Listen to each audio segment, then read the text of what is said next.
さて、それではお時間となりましたので、これより新時代の KYC ルール、暗号資産とFatfルールの共存に向けてをテーマにパネルディスカッションを行ってまいります。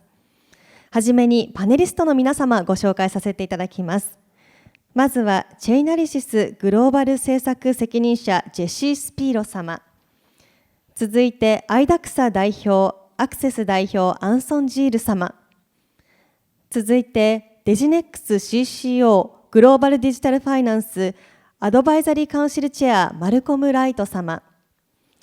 最後にモデレーターを務めるのは金融庁国際室国際政策管理官Fatfコンタクトグループ共同議長羽渕隆秀です。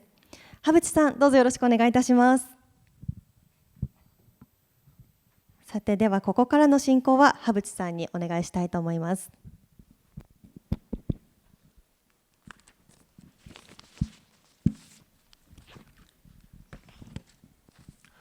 Welcome to this session of Travel Rule. I'm Takahide Habuchi of GFSA, also a co-chair of Virtual Asset Contact Group of FATF, which monitors the implementation of new Fatf standards on virtual asset and virtual asset service providers, including Travel Rule. And Travel Rule is without doubt a very important topic and hot topic these days. And also, it's a very timely topic, as in July, FATF published the 12-month review report.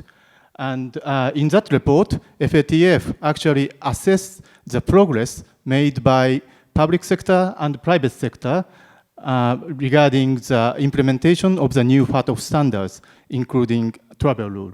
So it's my great honor to moderate this session with my wonderful panelists, Malcolm Wright, from GDF, Anson Zeal of IDAXA, and Jesse Spiro of the chain analysis.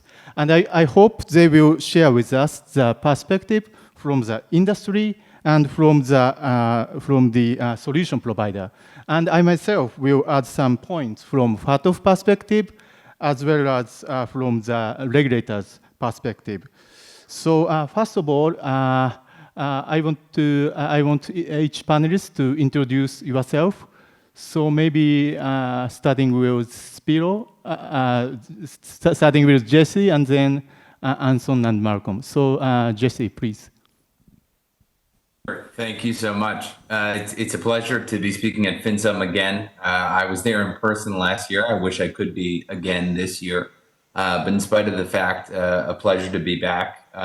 I'm Jesse Sparrow. I'm the global head of policy and regulatory affairs for Chain Analysis. Most of my work directly involves engaging global regulators and governments and industry bodies on the emerging regulation that we're seeing in space. So very happy to be discussing Fatf and the travel rule today. Thank you, Jesse. So Anson, please. Hi, thank you, Takahide-san.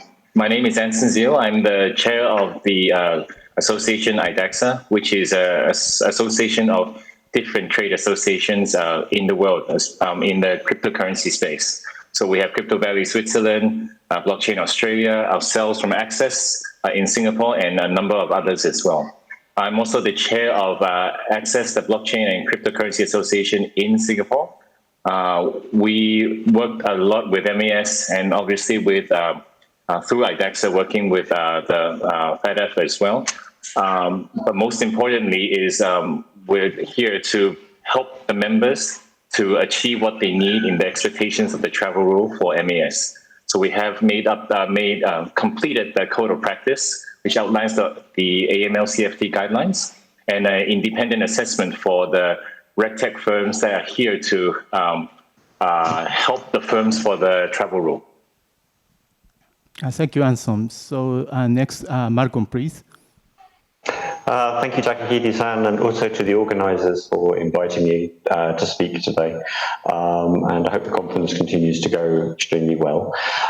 So my name is Malcolm Wright. I'm Chief Compliance Officer at a blockchain financial services company in Hong Kong called DigiNex, and we have a virtual asset exchange called Equos.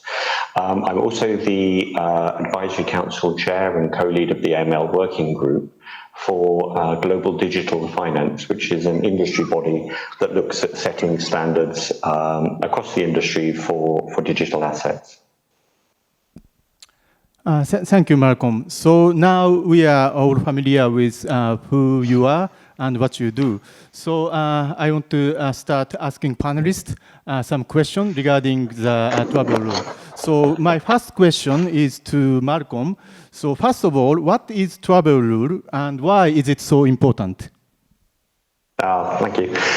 So we have to look back a little bit here at before the days of regulation for crypto, and particularly the big concern was maybe crypto is being used by criminals and terrorists to be able to move their illegal funds from one person to another. So the FATF that Takahiti-san mentioned before really set out about laying down some guidelines as to how to regulate crypto firms, the same way that payment firms and banks have been regulated for a number of years. One of these particular rules was called Recommendation 16, but in the US it's more commonly known as Travel Rule. And that is where the information, when a transfer is sent between two exchanges, or otherwise called Virtual Asset Service Provider, or VASP, when a transfer is sent between two VASPs, information also needs to be sent from one VASP to the other about the originator and the beneficiary of that transaction. So if I wanted to send a transaction to Anson, and we both used exchanges, my exchange would send my details to Anson's exchange. And the reason for this is really so that if, for example, law enforcement want to come into an exchange and say, right, show me all of the transactions that have happened, and to take a look and say, right, okay, we can see who the sender was and we can see who the beneficiary was for every single transaction. And they can do that whether they go to the originating exchange or the beneficiary exchange. Thank you, Malcolm, for your very comprehensive explanation. To ensure that audience get it correctly, as he explained, the travel rule is already mandatory for the other financial institutions, but Fatf introduced that requirement about 1 year ago. So, and now industry is working very hard to meet that requirement. So having said that, let me move on to my second question to our panelists. This question is to Malcolm and Anson. And what has the industry done so far to comply with the travel rule and to find the technical solution for the travel rule? So Malcolm, could you start? Yeah, so I shall start from the, there's a number of different aspects. So the first is how do you actually send the information from one exchange to another? How does that information actually travel with the details of the transaction? And for that, there's a couple of industry solutions, and then there's also some commercial solutions. And with that, we also looked at how we can make sure the information is sent in the right way, and so that it will always be received as it was intended when it was sent. So, for example, a date of birth. If a date of birth needs to be sent, would you put it in US format or would you put it in UK format? So is it day, month, or month, day? And so we created a standard, Anson, myself, somebody called Sean Jones, who was the former regulator in Gibraltar, and the Chamber of Digital Commerce. We formed a group called the Joint Working Group for Intervasp Messaging Standards, and we have a website, intervasp.org. And on that website, we set out, or as a group, we set out a standard for how the message should be formatted when it was sent from one exchange to the other. And all of the technical solutions have now really started to adopt that standard, so that it makes it easier for exchanges to start to transmit that information. I'll let Anson sort of add here as well. Yes, thank you. So what Malcolm said basically is a good segue to what are still the current challenges and what's being done. I just want to jump back to the very beginning in Vienna, 2019, when we first had the private consultative forum with Fatf. Back then, obviously, all the regulators from different countries were looking for a solution, giving the reins on this whole project, so to speak, to the industry. And a lot of things happened. One is many companies started working on a solution themselves, but we're seeing problems that there is no particular language or standard that comes together. Hence, that's why me, Malcolm, and Chamber of Digital Commerce, led by Amy, formed the joint working group. And now, with that, there are many different solutions that are coming up that is implementing this standard, as well as different protocols, if you will, that are also implementing this standard. You have Trista from CipherTrace, that it's a network that implements a standard. You have OpenVASP, and you have other solutions also doing the same thing. Now we're at the stage where implementation is happening. The standards have been implemented, and now getting the so-called alpha and beta customers on board to try out. And now I will see the realistic aspects of it that needs to be iterated in the coming few months. But the challenge right now is getting more and more companies together to go on this standard. But we're getting there already. Thank you very much, Anson and Malcolm, for introducing what you have done and also what kind of challenges you face. So the next question is to Jesse, and the question will be, from the perspective of the solution provider, what have you done so far, and what's the current challenges you face? So I think it's important to answer that question to kind of divide into two categories. There's really three, if you will. One is kind of the industry solutions that have been identified, right? The other, there are some commercial solutions that have been identified. And then there are providers like Chainalysis that provide support, if you will, to identifying and kind of navigating the travel rule by way of some of the information that we can provide. So Chainalysis has taken, much like Fatf has in relation to the kind of solution that's going to be an agnostic approach. And what we have done is we've decided to and have enhanced our products and services that we offer to support travel rule compliance. So ease of access in identifying obligated transactions, right, that triggered travel rule, right, that hit the threshold, for example. Being able to identify and mitigate potential cases in relation to fraud. And then the third part is that while there are specific requirements for the travel rule, right, when it comes to compliance, depending upon what your risk appetite is as a firm, you may want to do more, right? So you might want to do real-time transaction monitoring, which we provide as well, and dig a little bit deeper in relation to the process. In addition, using Chainalysis, you can identify many of the counterparties, not all, but many of the counterparties already in relation to those VASPs. And it's possible in doing so, if you're using Chainalysis, you can see what the on-chain and what the activity is in relation to those exchanges. And again, it might be a situation where based on the activity, if you see a certain amount of illicit activity flowing through that exchange, that you might not want to process that transaction. In relation to kind of the issues, some of the issues that we've seen, this is more holistic in relation to the solutions that exist right now. There's a number of solutions that have already been identified, as I just mentioned. And the expectation is a number will probably be used initially for a number of different reasons, I think, that we'll discuss later in this session. But interoperability in relation to those different kinds of solutions is potentially certainly going to be an issue. There's also the issue of the sunset issue, wherein while some of these solutions will allow you to retroactively process that kind of information and identify it, others might have more difficulty in doing so. There are some others also, in relation to specific, maybe nuanced jurisdictional requirements and how those potentially are going to impact.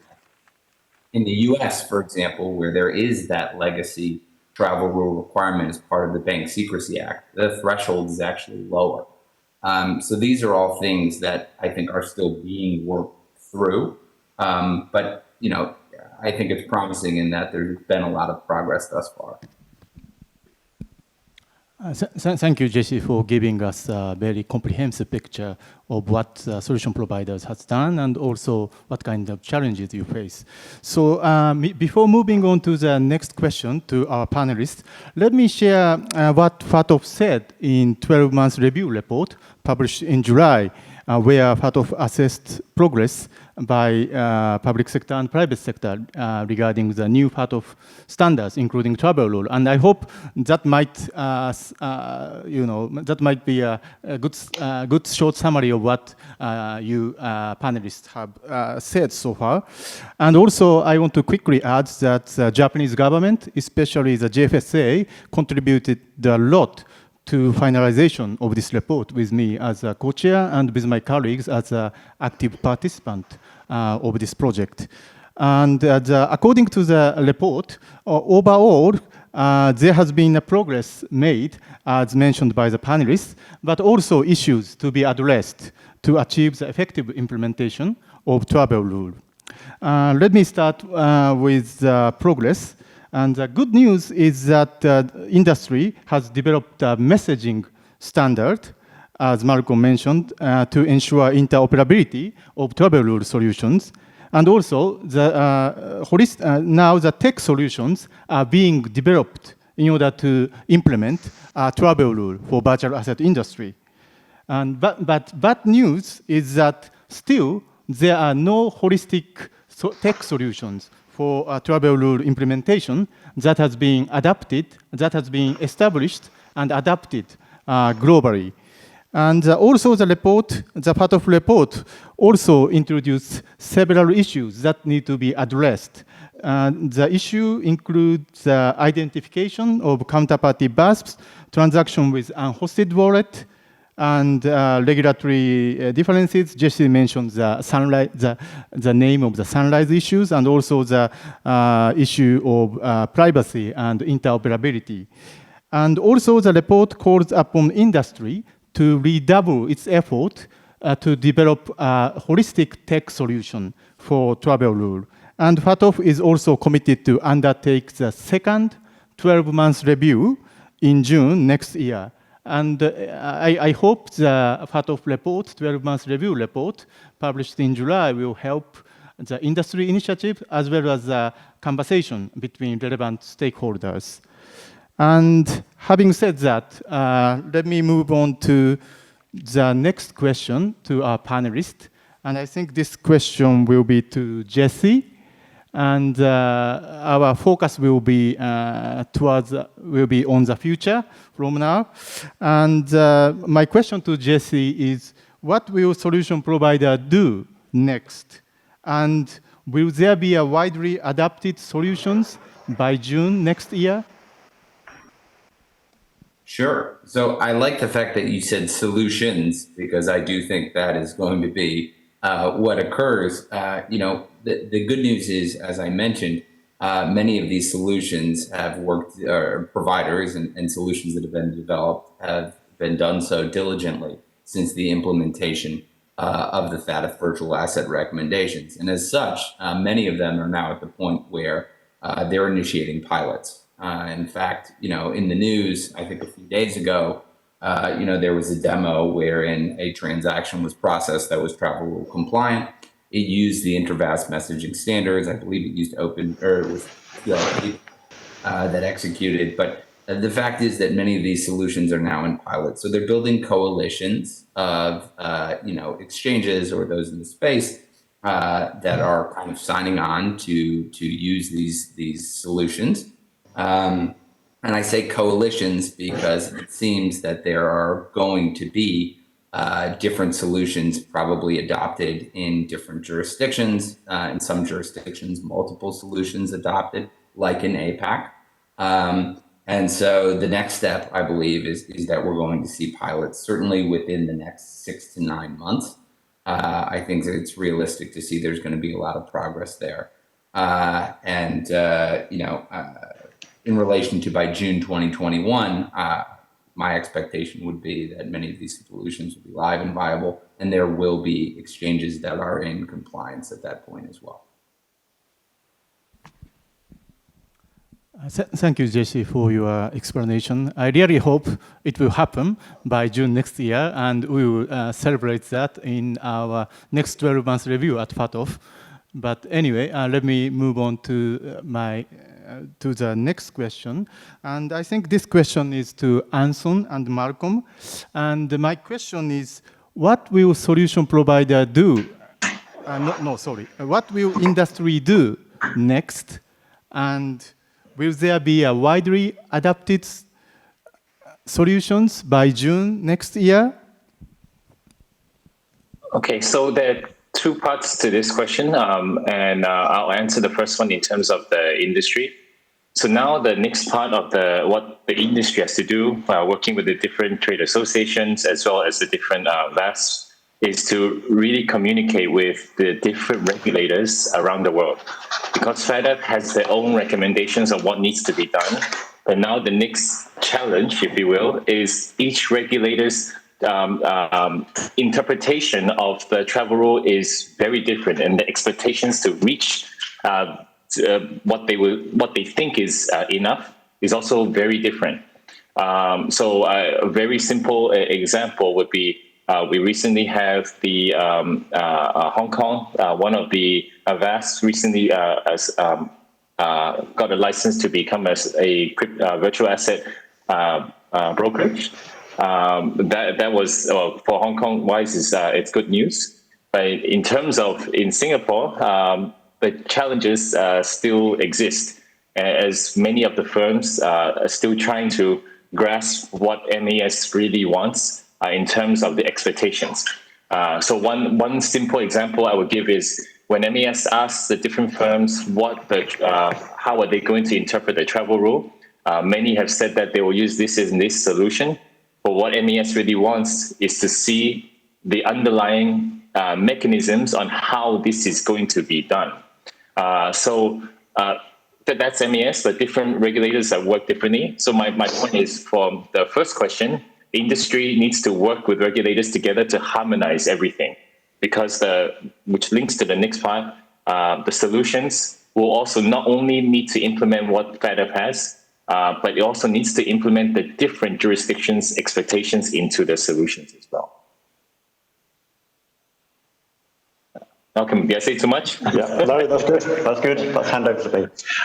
Okay, so I think there's four things that came to mind when I think of this question. The first one, which is the obvious one, is that exchanges will need to do KYC. You need to understand who your customers are, because if you need to transmit that information, you need to have that information to begin with. So KYC, exchanges understanding who their customers are, is really going to be the first thing. The second thing is if you are an exchange that is receiving information from other exchanges, you need to be able to store that information correctly. So exchanges will need to think very, very carefully about this information that they are receiving from another exchange or another custody provider. So and what they will do with that information. So where will they store it? Will they store it separately from their main databases? Will they have restricted access? Will it be encrypted?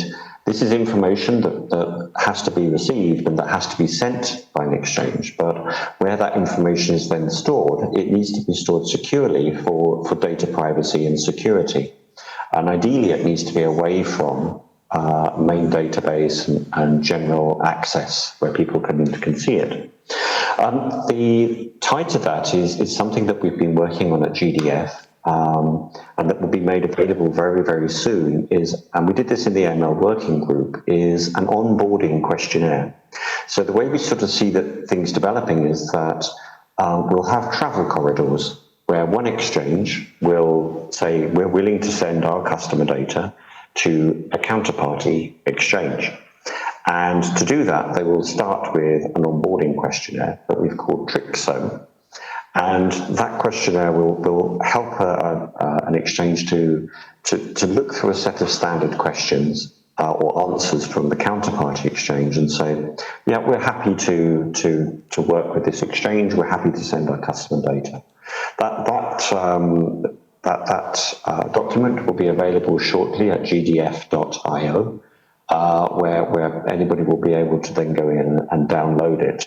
And as I said, the aim is really to help one exchange understand another exchange where they're sending their customer data so that they can feel confident that where they're sending the information is going to be, that information will be safe and will be secure. The other thing that exchanges will need to look at is screening. So what do I mean by screening? It's when you have, let's say, for example, an inbound payment from or inbound travel information, to be able to look at the name that it was sent from and just to check against sanctions databases or ASF or something like that, to make sure that that person isn't on a known sanctions list or anything like that. And that's going to require people with experience as well, so that the exchanges will have to get to know compliance and will have to build out a compliance team that can understand what they need to do. And then the last problem is more of an industry one. It's called the multi-protocol discovery issue. So each solution provider for travel has their own set of requirements. And for example, OpenVAS, which Jesse mentioned earlier, the customer will have to use something called a virtual asset account number, or VAN. So if, for example, I want Anson to send me some Bitcoin, I would have to give him my name, my Bitcoin address, and a VAN, which if my exchange uses OpenVAS.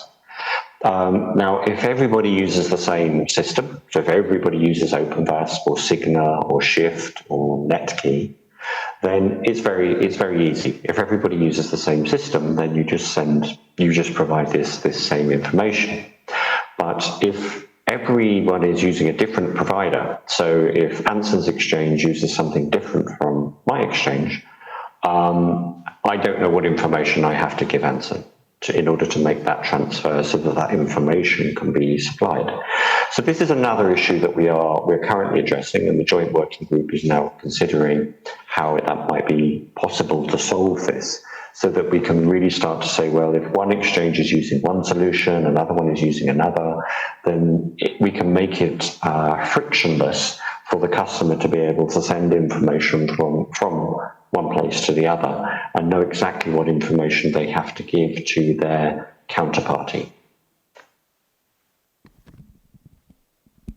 Thank you, Malcolm, for sharing some very important issues with us, including the discovery issues, which is, of course, clearly mentioned in the Fatf 12-month review report as well. And also, I want to thank you for Anson for your point that engagement between the regulator and the industry, also the engagement between Fatf and the industry is very important to achieve a very effective implementation of travel rule. And that engagement is really what we've done in the past year as a Fatf and as a GFSA. So before moving on to our final question to the panelists, let me share what Fatf will do next and also what GFSA will do next. And first of all, FATF will conduct a second 12-month review in June next year, as I mentioned earlier. And second, FATF will provide updated guidance for private sector and public sector on the virtual asset and virtual asset service provider.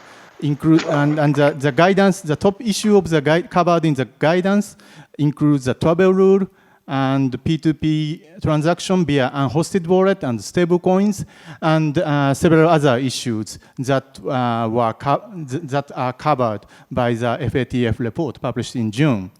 And third, Fatf will continue to engage with broader stakeholders, including the industry and academia and engineers, of course, including the blockchain community. And I think that's some of the very important points of what Fatf will do in the coming months. So regarding the GFSA, GFSA will continue to engage with the industry as well as with the blockchain community. And also, we will continue to lead the discussion and initiatives at Fatf on this front, given the discussion with stakeholders like today, as well as from dialogue with the industry and blockchain community.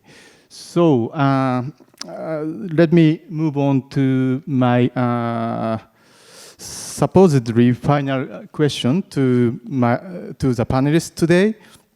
And that question is to all of you, all the three panelists. And the question is, what will you expect blockchain community and engineers to support virtual industry's compliance with Fatf standards, including, of course, travel rule? And what issues need to be solved in the short term and in the long term? So who will come first? So maybe Jesse? I'm happy to, sure, I'm happy to jump in first. You know, I think that in relation to expectation from blockchain communities, I think, you know, as I mentioned, we've been moving in the right direction. So I certainly think, you know, more application in relation to kind of building out the compliance programs generally. When it comes to engineering and compliance, I think one of the concerns that I certainly have going forward, you know, ties into, you know, kind of data privacy, data protection, and security. I think it's certainly something that's important, especially in digital finance as a whole. And, you know, one of the drivers that we haven't mentioned when it comes to travel rule was the potential concern around sanctions evasion, right? And you know, one of the concerns that I have is, you know, if you look at some of the legacy and continuing activity that's being executed by the North Koreans, right, by way of hacking of exchanges and kind of the volumes that they have been able to capture. As a result of that, that's certainly something that's a concern for the industry, and you know, better security will continue to address that, hopefully. You know, when it comes to the communities, when it comes to one of the things that may be, let's say, medium term, but we're starting to see that I think is important is as exchanges are implementing the core compliance, right, to meet the regulatory requirements that they have. The next advancement is what's known kind of as enterprise risk management, right? And that's the concept of, you know, essentially doing both qualitative and quantitative, as well as kind of a holistic review of your program and making sure that the compliance program and procedures, the tools that you have in place work.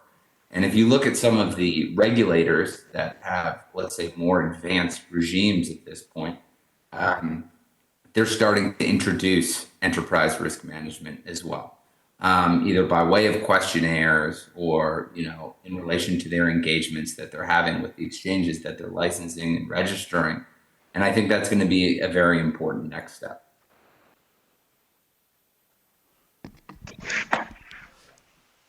So thank you, Jesse. So next, maybe Anson? Yes. Okay. So many parts to this question. So I'm more focused on the communication dialogue front with regulators and FATF. To me, that's very important. So for the blockchain communities, definitely will leverage IDEXA and the joint working group to continue engaging the different members and the communities to see how the progress is for the implementation thus far, and any challenges that they're seeing. So one simple example would be when we first did the IVMS 101 for the messaging standard. Obviously, we had a whole group of technical experts in one place for a number of weeks and came up with that standard. And then when the implementation started, we started seeing different changes or challenges that comes about, because theory and the practical aspects can be very different. So now we're reaching to the practical aspects. We need to see what other feedback the community has, so that we can feedback to the regulators as well as Fatf in the different groups, like the virtual asset contact group. As for engineers, I see a very good evolution of the engineers in this space, from not only just about the tech of blockchain and cryptocurrencies, virtual assets, but now also understanding more about the compliance that's needed behind what is needed for the tech to comply with the rules.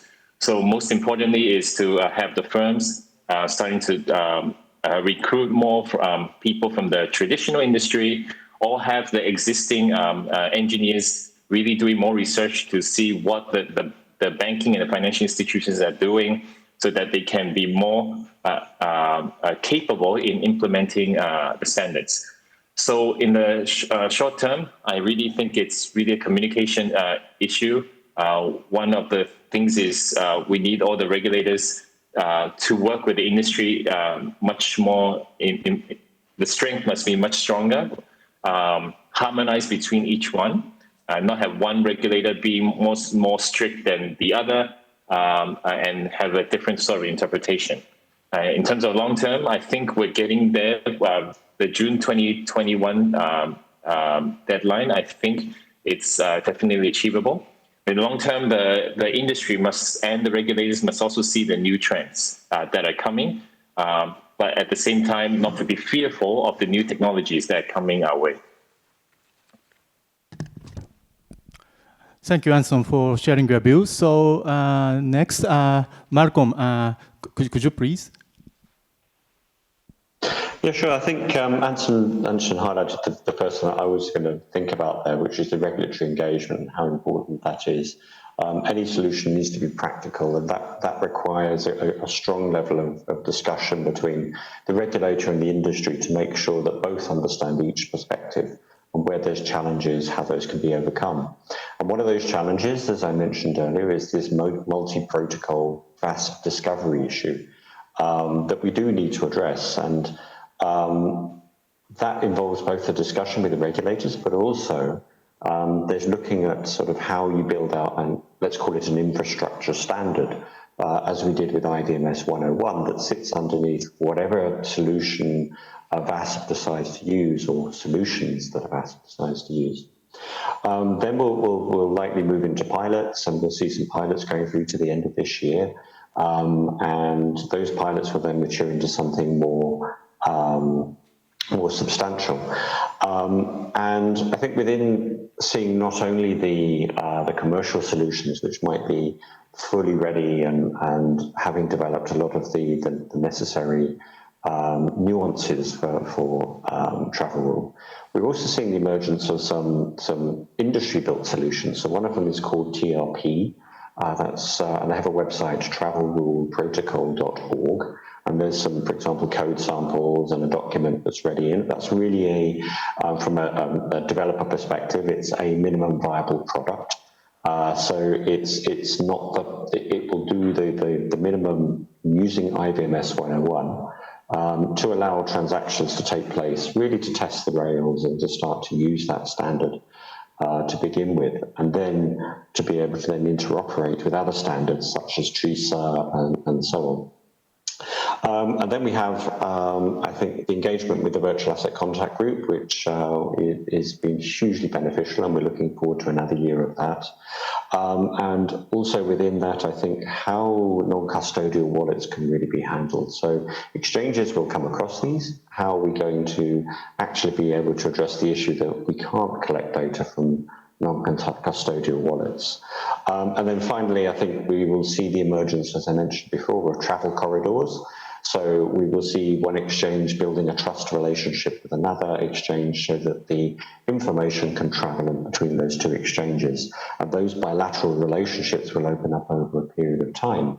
How that matures in the long term, it may be that you end up with trusted VASPs that are known to have high standards, that they won't need to do this sort of bilateral arrangement anymore, but may actually just be seen as a hub for where onboarding is permitted.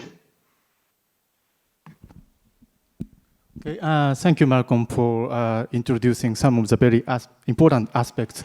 So I want to thank all the panelists for sharing your insight and views. I think that was very helpful for the audience in thinking about what we need to do in order to comply with the travel rule, and also what the challenges and what will come in the next months and years. So I think you shared a lot of important things. So I won't summarize all the very important points, but I want to say that I'm very impressed by your insight and passion and energy, and I really know that how hard you worked in the past months and years, even under the difficult situation of COVID-19. But so I think I respect your initiatives and efforts on that front. But at the same time, we still have a lot of issues, practical issues, to address in order to achieve effective implementation of travel rule. So, as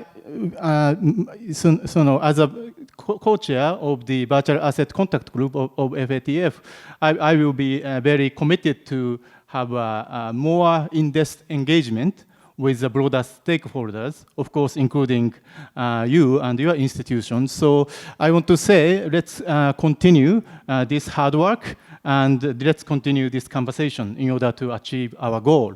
So having said that, I think it's the end of our session. And thank you again for all the contribution. And thank you, Jesse, Anson, and Malcolm. Thank you very much. Thank you very much for the wonderful discussion. Thank you. モデレーションを務めていただきました羽渕さん、どうもありがとうございました。